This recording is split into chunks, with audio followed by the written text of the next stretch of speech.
So Tesla's woes continuing, and Mr. Musk putting out a cascade of tweets.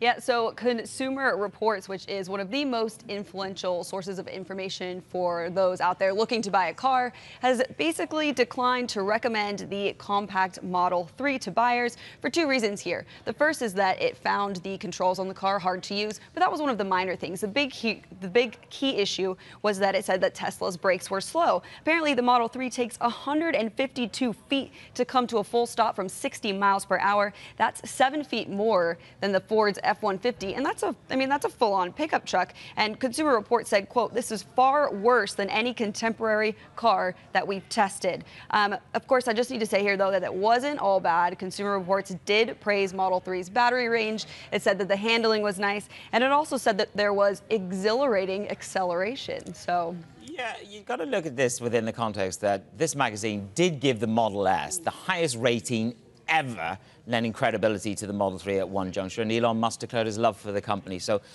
don't worry, Mark Carney's not the only flip-flop in town. Adobe's on the buying spree. This is the third biggest deal.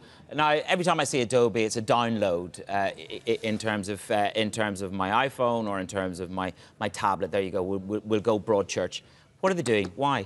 Well, they're trying to get into e-commerce. This is all about e-commerce. So they're going to buy a company called Magento. This is a company that supports more than $155 billion in gross merchandise volume on the web. This is a company, it basically is out there. It offers software to build and run stores online. It handles online purchases, deals with shipping and returns, including through social media sites. So with this acquisition, which is going to be $1.68 billion, Adobe is going to beef up that e-commerce business. And this is as it tries to diversify away from the software that's made Adobe so famous over the last couple of years.